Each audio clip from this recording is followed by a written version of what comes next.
Kejaksaan Tinggi Papua kembali menyita uang tunai senilai 5 miliar rupiah sebagai barang bukti korupsi pada penyelenggaraan Pekan Olahraga Nasional PON ke-20 di Papua tahun 2021 lalu.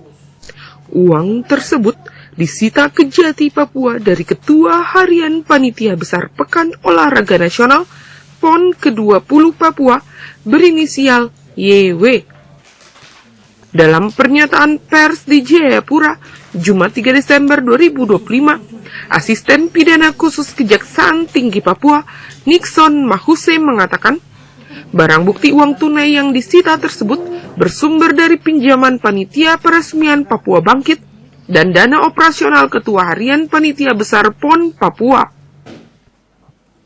Melalui pengungkapan kasus korupsi ini, Kejati Papua telah berhasil menyita keseluruhan uang tunai sebesar 39,837 miliar rupiah dalam kasus korupsi PON Papua.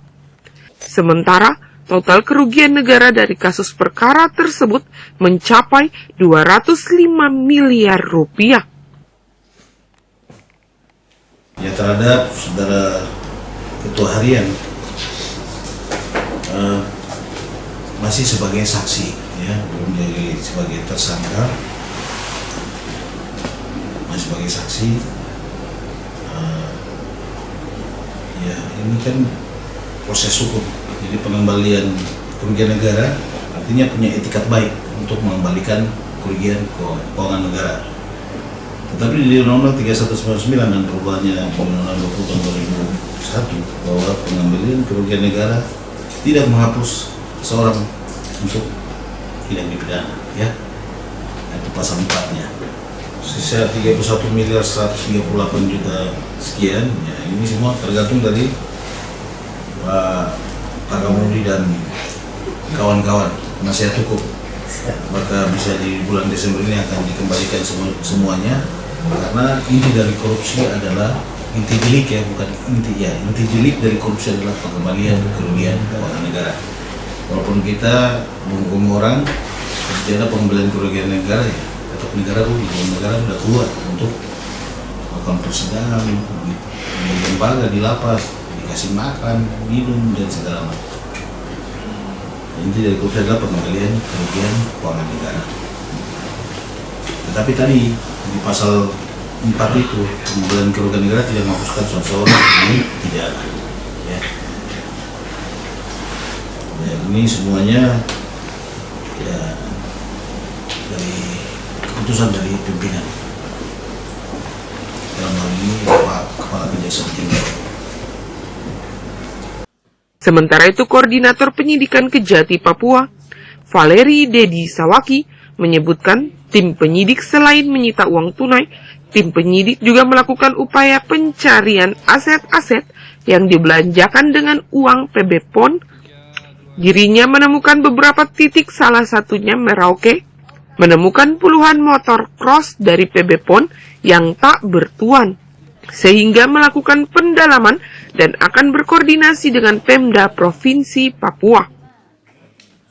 Selain menyita uang, tim penyidik juga telah melakukan upaya pencarian berupa alat-alat atau aset-aset yang dibelanjakan dengan menggunakan uang PB PON, dan kami dapat beberapa titik. Contohnya misalnya di Merauke kami ada ketemu motor-motor milik PB PON yang saat ini tidak bertuan, sehingga kami sementara melakukan pendalaman dan akan berkoordinasi dengan pihak terkait, terutama Pemda Provinsi Papua, untuk kemudian aset-aset yang menjadi atau dibelanjakan menggunakan uang PON akan kemudian kami sita dan bawa ke Jayapura, atau teknisnya bagaimana akan dilaksanakan di beberapa titik, termasuk di Jakarta, kemudian di Timika, di Merauke, dan di beberapa tempat di wilayah Jayapura. Ada kapal, ada drone yang harganya sampai puluhan miliar, kemudian ada motor yang jumlahnya hampir 100 motor cross, ya. Itu ada di Kabupaten Merauke. Kami ada berkoordinasi karena teman-teman penyidik selain konsentrasi untuk pemulihan kerugian negara terhadap aset-aset juga dilakukan oleh kami tim penyidik. Tinggal nanti waktu pelaksanaannya kapan, kami akan menunggu petunjuk pimpinan. Setelah informasinya kami sudah sampaikan kepada pimpinan dalam kesempatan gelar perkara lalu. Kemudian untuk penanganan perkara ini. Jadi untuk dipahami kan publik bertanya bahwa kok ini tidak begini, ini tidak begini. Jadi yang pertama bahwa perkara PON jilid pertama dengan sprint yang pertama itu sudah selesai. Yang 4 orang tadi, kemudian ini kami terbitkan sprint. Dan tidak menutup kemungkinan akan diterbitkan sprint. Jadi kami tim penyidik ini bekerja berdasarkan alat bukti, bukan bekerja berdasarkan waktunya harus begini. Kami harus maksimalkan ketemu alat bukti, kemudian kami persangkakan orang itu. Jadi tidak semudah membalik, ini tersangka. Itu akan kami simpulkan terakhir. Tindakan atau proses penyitaan yang dilakukan oleh penyidik adalah proses atau tindakan hukum yang dilakukan oleh penyidik dalam rangka mengungkapkan kasus korupsi. Jadi jangan disalah tafsirkan. Proses ini sementara berjalan dan inilah upaya yang kami laksanakan. Selain itu, Kejati Papua juga melakukan penyitaan setelah memeriksa 23 saksi. Sementara itu, uang tunai hasil sitaan kini diserahkan kepada Bank BNI Jayapura untuk disimpan sebagai barang bukti. Sebelumnya, Kejati Papua juga telah menetapkan 4 orang sebagai tersangka. Kasus penyalahgunaan dana PON ke-20 yang kini mendekam di Lapas kelas 1A Abepura dan Lapas Perempuan kelas 3 Kerom. Dari kota Jayapura, Papua, Yesi Riani, JTV mengabarkan.